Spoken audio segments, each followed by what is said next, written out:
안녕하세요. 쉬운 인문학입니다. 연평균 70회에서 100회 정도의 크고 작은 지진이 발생하는 나라. 우리나라 대한민국에 수많은 관광객이 찾는 나라. 해마다 수많은 관광객이 우리나라 대한민국을 찾아오는 나라. 수교는 단절되었지만 양국 간의 대표부가 있는 나라. 바로 이 나라, 대만, 타이완입니다. 자, 그럼 지금 바로 쉬운 인문학과 함께 대만에 대하여 알아보겠습니다. 대만은 영어로 타이완이라고 불립니다. 그리고 공식 국호는 중화민국 리퍼블릭 오브 차이나이며 국제기구나 국제 스포츠 행사에 참여할 때는 차이니스 타이페이라고 불립니다. 또한 일부 국가의 통계 자료나 논술 자료에는 중화민국 리퍼블릭 오브 차이나의 영문 약자인 ROC로 표기되기도 합니다. 대만은 북서태평양의 동중국해와 남중국해의 교차점에 있는 168개 섬으로 이루어진 나라입니다. 대만 해협을 사이에 두고 대만 본섬으로부터 북서쪽으로는 약 126에서 180km의 중화인민공화국이 자리 잡고 있습니다. 또한 대만의 금문도와는 그 거리가 불과 2.3km에 불과합니다. 북동쪽으로는 대만 본섬으로부터 약 110km 지점에 일본의 오키나와현 요나구니 섬이, 남쪽으로는 대만의 라니 섬에서 바시 해협을 사이에 두고 약 100km 지점에 필리핀의 야미 섬이 있습니다. 주 타이페이 대한민국 대표부 자료에 의하자면 총 면적은 36,192제곱킬로미터이고 2022년 5월 대만 내무부 자료 기준 총 인구수는 2,319만 6,178명이라고 합니다. 이 중 약 650여만 명이 타이페이시와 타이페이시를 둘러싼 신베이시에 거주 중입니다. 하지만 대만도 우리나라 대한민국과 마찬가지로 저출산이 심각한 사회 문제여서 이를 해결하고자 여러 정책을 내놓기는 하지만 그 성과는 좋지 않은 상태입니다. 참고로 2021년 합계 출산율 TFR은 대만은 0.98명, 우리나라 대한민국은 0.88명입니다. 언어로는 중화인민공화국의 간체자가 아닌 정체자 혹은 번체자가 기본이 되는 현대 표준 중국어, 즉 중화민국 국어를 사용하고 있습니다. 하지만 대만 국민의 약 70% 이상이 대만어를 실생활에서 사용한다고 하며 정치인들은 대만어를 공식 언어에 포함시키자는 의결에는 반대하면서도 정치 유세 때는 대만어를 섞어서 연설한다고 합니다. 그리고 대만에는 국가 언어라는 법령이 있는데 이에 포함된 언어는 대만어와 함께 객가어 그리고 16개 원주민의 언어가 포함되어 있다고 합니다. 대만에서 가장 최고의 스포츠는 자타공인 야구입니다. 일본인과 대만인 사이의 주전 비주전 차별이 없던 대만의 지하의 농림학교는 일제치하였던 1931년 고시엔 전국 고교 야구 대회에서 준우승을 차지하며 대만에는 야구 열풍이 불기 시작합니다. 이후 지하의 농림학교는 1936년까지 계속해서 고시엔 전국 고교 야구대회 본선에 진출하는 야구 명문 학교가 되었고 일본 야구 명예의 전당에 헌납된 인간 기관차로 불리던 우창정, 쇼세이 고와 같은 일본 프로야구의 대스타도 배출했습니다. 그러나 국민당의 장제스 정권이 대만을 통치하면서 정치적 목적하에 야구는 철저히 배제됩니다. 그는 대만 야구의 성지인 위안시안 경기장을 1951년부터 미 군사 지원 고문단 MHAG 본부로 사용하도록 하였고 1959년까지 대만의 수도 타이베이의 야구장 설립을 불허합니다. 대신 그는 축구와 농구를 전폭적으로 밀어줍니다. 이에 농구는 1954년과 1958년 아시안게임에서 은메달을, 축구는 1954년과 1958년 아시안게임 금메달과 1948년, 1960년 올림픽 본선에도 오른 성과를 올렸습니다. 또한 그는 정치적 목적으로도 농구와 축구를 적절히 활용하여서 전 세계적으로 중화민국의 정당성을 알리고 전 세계 중국 화교들의 지원을 끌어내는 매개체로 적극 활용하였습니다. 그러다가 1962년 개최국 인도네시아의 거부로 아시안게임에 출전하지 못하였고 피파 국제축구연맹과 피바 국제농구연맹에서 중화인민공화국의 설득 끝에 대만을 국가로 인정하지 않게 되면서 국제대회에 참가가 쉽지 않게 되었습니다. 이러한 상황 속에서 빈촌 출신의 대만 원주민들의 아이들로 구성된 타이동의 홍괴초등학교가 1966년 대만 유소년 야구대회에서 우승하게 됩니다. 이 여세를 몰아 1968년 홍괴초등학교 선수들이 주축이 된 대만 연합팀은 일본 간사이 지방 연합팀에게 5대1로 승리하게 되며 이 경기는 이례적으로 대만 전국의 TV 생중계됩니다.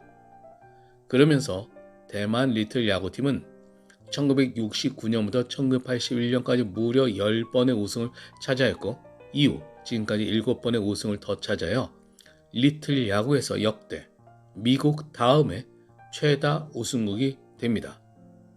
그러자 아이러리하게도 야구가 당시 외교적 고립 상태인 짱제스 정권의 유일한 세계와의 소통 창구가 됩니다. 이후 1999년 대만 중앙은행은 500위안 지폐에 기존의 도안이었던 짱제스 총통 대신 대만 원주민들의 아이들로 구성되어 전국대회 우승을 차지한 난왕초등학교 야구팀으로 그 도안을 바꾸었습니다. 그 밖에 스포츠는 태권도가 야구를 이어서 두 번째 자리를 차지합니다. 그 이유는 2004년 아테네 올림픽에서 대만은 역사상 첫 금메달과 함께 두 번째 금메달을 획득합니다. 그들은 모두 태권도 선수였고 금메달의 주인공인 천스신과 추무에는 대만의 국민 영웅이 됩니다. 그 이후 대만에서는 태권도가 인기 종목이 되었으며 지금까지도 올림픽 등 각종 국제대회에서 좋은 성적을 거두고 있습니다. 그 밖에 현재 프로리그인 PLG와 T1 그리고 세미 프로리그인 SBL이 운영되는 등 겨울 스포츠로서 농구의 열기는 아직도 뜨겁다고 합니다.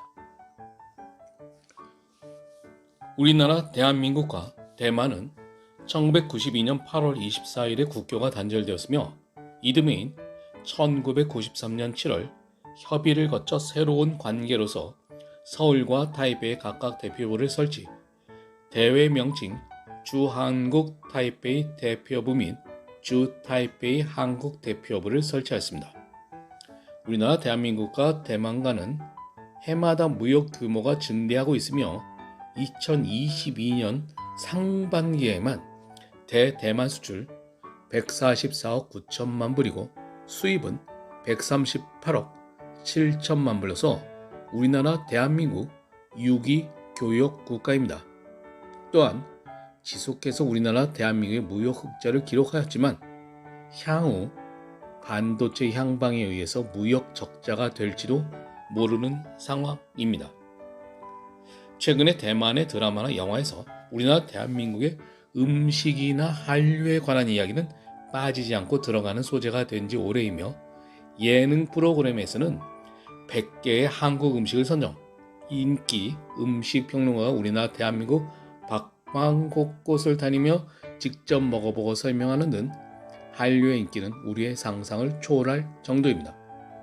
반면 우리나라 대한민국에서도 버블티, 지파이, 평리수, 누가 크래커 등의 인기를 구가 중이며 포청천, 포소자, 나의 소녀시대, 말할 수 없는 비밀 등의 히트작들이 있으며 대만 여행에서 이 영화의 촬영지만을 방문하는 우리나라 대한민국 방문객들도 있다고 합니다. 그러다 보니 코로나 이전 2018년 기준으로 우리나라 대한민국을 찾은 대만 관광객 수는 약 109만 명, 대만을 찾은 우리나라 대한민국 관광객 수는 102만 명이라고 합니다. 대만의 2022년 IMF 기준 1인당 GDP PPP는 69,500불로서 세계 13위 국가입니다. 참고로 우리나라 대한민국은 53,574불입니다. 우리나라 대한민국과 마찬가지로 수출 주도형 국가입니다. 이에 초석은 1949년 12월 7일 국공내전에서 마오쩌둥의 중국 공산당에 패배, 장제스의 중국 국민당이 중화민국 정부를 타이완 섬으로 옮길 때 본토로부터 가져온 수백 톤의 금과 엄청난 외화, 그리고 같이 온 지식인과 경제인들이라고 할 수 있습니다. 그리고 그 초석 위에 기둥을 세운 것은 1980년대까지 장제스의 아들인 장징과가 이뤄낸 교통, 에너지 및 기본산업 기반시설인 10대 건설 프로젝트의 성공이 있다고 보여집니다. 이를 토대로 1990년부터 기술력을 갖춘 대만의 기업들이 전 세계로 영역을 확장해 나갔습니다. 한편 중화인민공화국의 성장은 대만에게는 한편으로는 신여를, 한편으로는 새로운 경제 성장을 이루는 데 큰 몫을 하였습니다. 2000년대 들어서면서 제조업과 노동 집약적 산업이 중화인민공화국에 비하여 경쟁력이 현저하게 떨어지면서 대만은 경제 성장률 둔화와 더불어 심각한 실업률에 봉착합니다. 이에 대만은 노동 집약적 산업은 꾸준히 해외로 이전시키고 자본 및 기술 집약적 산업으로 이를 대체해 나가면서 극복해 나갑니다. 그러면서 중화민국의 경제 성장에 동승하였고 이는 대만 경제가 다시 한번 도약하는 계기가 됩니다. 현재 약 5만 개 이상의 대만의 기업들이 중화인민공화국에 설립되어서 운영 중인 것으로 알려지고 있습니다. 이런 아픔을 겪으면서 대만 정부는 투자 및 대외 무역에 대한 국가의 개입을 줄여나갔고 일부 대형 국책은행과 산업체들을 민영화하였습니다. 대만 경제를 이야기하면서 세계 최강의 을이라고 불리는 대만의 반도체 산업을 이야기 안 할 수 없습니다. 우선 대만 정부에서는 세제 혜택과 자국의 기술력을 끌어올리기 위한 국제연구기관 ITRI를 만듭니다. 그리고 그곳에 해외의 우수한 인재들을 유치하기 시작합니다. 그러면서 ITRI는 그곳에서 연구한 인재들이 반도체 회사를 설립하는 데 지원을 아끼지 않았습니다. 여기에 대만 정부와 이 프로젝트의 총책임자였던 모리스 창은 TSMC를 창립합니다. TSMC는 기존의 반도체 산업의 틀을 완전히 깨버립니다. 설계와 생산, 테스트까지 모든 업무를 수행해야 한다는 공식을 깨고 반도체 회사들의 제품을 대신 만들어주는 위탁 생산 업체로 승부를 걸은 것입니다. 이는 막대한 생산 설비 투자 없이도 반도체 산업을 할 수 있도록 해주겠다고 선언한 것이었습니다. TSMC의 새로운 사업 모델은 수많은 위험 요인을 덜 수 있다는 점으로 전 세계적으로 큰 호응을 얻었습니다. 그럼으로써 실리콘밸리를 비롯한 전 세계에서 다양한 반도체 제품이 탄생되었습니다. 이외에도 대만 정부는 인재 확보에 열을 올렸습니다. 대만 및 실리콘밸리의 연구기관을 설립하였고 지금도 수많은 인재들을 확보하고 확보해 나가고 있습니다.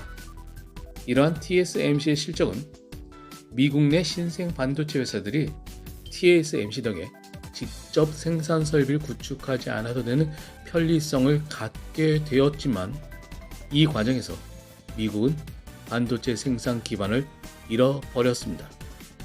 현재 전 세계 국방 장비의 대부분이 반도체를 사용하게 되면서 미국은 우리나라 대한민국과 대만의 압박과 요청을 통해서 미국 자국 내에서 반도체 생산을 원하고 있습니다만 그 꿈이 이루어질지는 미지수입니다.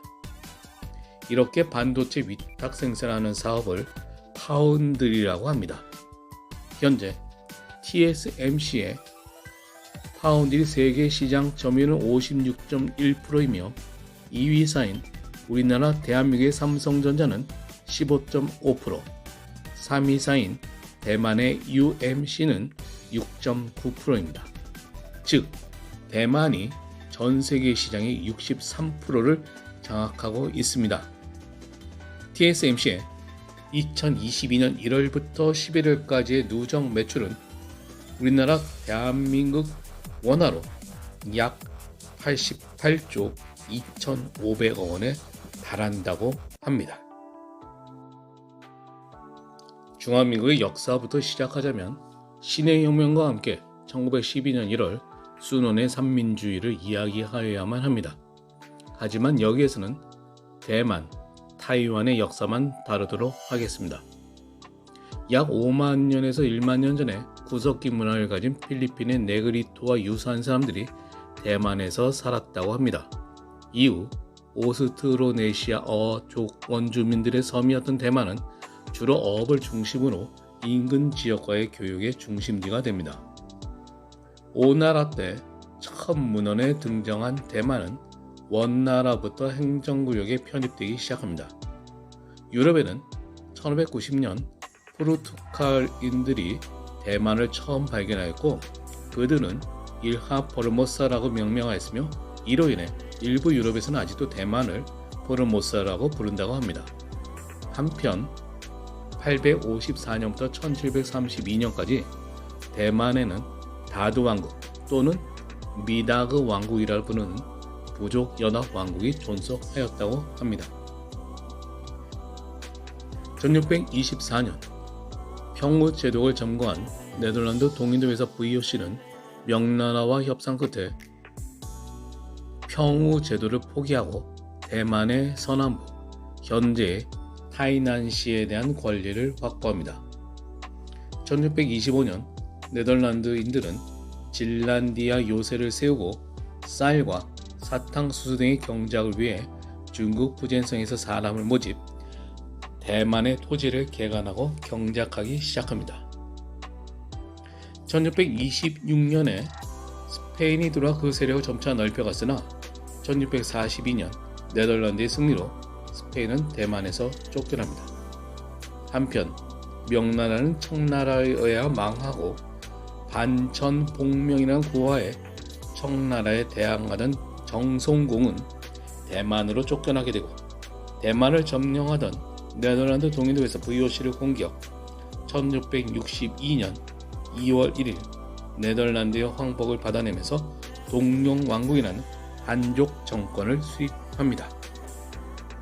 그리고 그는 수도를 동도라고 부르며 행정구역을 정비하고 경작을 위하여 넘어온 푸제성 주민들을 대만에서 계속 살 수 있도록 합니다. 또한 그는 중국 본토의 수복과 함께 필리핀 정복까지 꿈꾸게 됩니다. 하지만 그는 1662년 6월 병으로 갑자기 사망하였고 그의 아들이 왕위를 이어 푸젠성 일부까지 장악하게 됩니다. 그러나 정성호의 손자가 왕위에 오른 뒤 급격한 내부 분열이 일어나고 1683년 동룡왕국은 청나라에 의하여 멸망하고 맙니다. 당시 유럽인들은 이들의 왕국을 타이완 정시왕국 또는 명경왕국이라고 불렀다고 합니다. 청나라는 대만을 푸젠성 관할하에 두고 관리하였습니다. 그런데 푸젠성과 광동성 주민들이 대만으로의 이주가 대규모로 이루어졌고 청은 이를 금지하였지만 결국 1732년에 이를 해제하였습니다. 현재 대만 인구의 약 85%를 차지하는 본성인은 대부분 이 시기에 대만에 이주한 한족의 후손들입니다. 1895년 4월 17일 청나라가 청일전쟁에서 패하면서 체결된 시모노세키 조약으로 대만과 평우 제도는 일제에 넘어가게 됩니다. 일제는 대만에 총독부를 설치하고 50년간 식민 지배를 합니다. 1922년부터 일제는 대만에 대하여 동아 정책을 펴나가기 시작했고 이는 법제도 및 문화적으로 일본화를 꾀하는 정책이었습니다.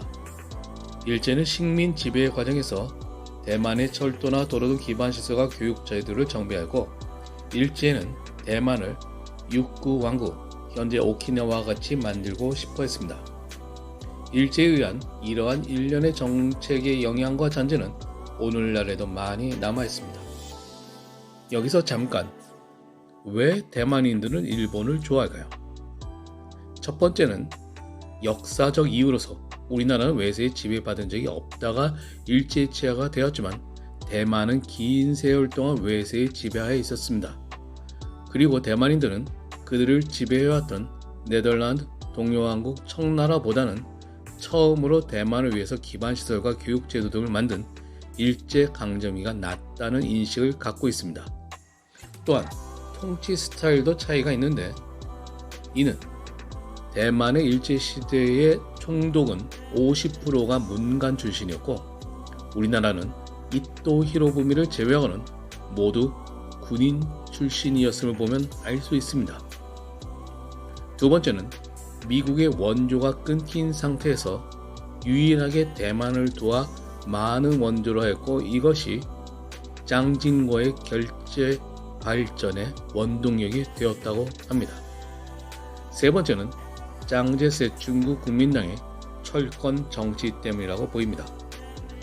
당시 그들은 점령군과 같은 의식을 갖고 있었으며 교화사와 말단 공무원까지 중국 대륙에서 대만으로 넘어온 외성인이 차지했고 일제가 남기고 떠난 공장 등 모든 재산을 외성인이 독차지했습니다. 그러면서 당시 상황은 대만인들은 다음과 같이 표현하였다고 합니다. 개가 떠나니 돼지가 왔다. 마지막으로는 현재 센가쿠 열도의 분쟁이 있음에도 불구하고 지속해서 일본은 굳건히 대만을 지지해 왔다는 점입니다. 물론 이는 일본의 외교적 이익과 부합되어 있기는 하지만 고립된 대만의 입장에서는 고마울 수밖에 없을 것입니다. 일제가 패망하자 대만을 수복하고 통치하기 위해 파견된 중화민국의 군인과 관료들은 부패하기 그지없었습니다. 1947년 2월 27일 담배 노점 단속하면서 총신으로 과부였던 린장마이를 가격 중상에 빠뜨렸고 이에 연일 계속되는 그들의 횡포와 과잉 단속을 참지 못하고 주변의 시민들이 항의하던 중 천원시라는 학생이 총상을 입고 다음날 사망하고 맙니다. 이에 분노한 군중은 국민당이 운영하고 있던 경찰서와 군대로 몰려서 가해자 처벌을 요구하였지만 이를 거부당하자 경찰서에 난입, 천원시를 죽인 가해자를 포함한 경찰관 2명을 죽이고 4명에게 부상을 입힙니다. 그러면서 시위가 확산되면서 다시 시민 3명이 총격에 의해서 사망하는 등 사태는 걷잡을 수 없게 됩니다.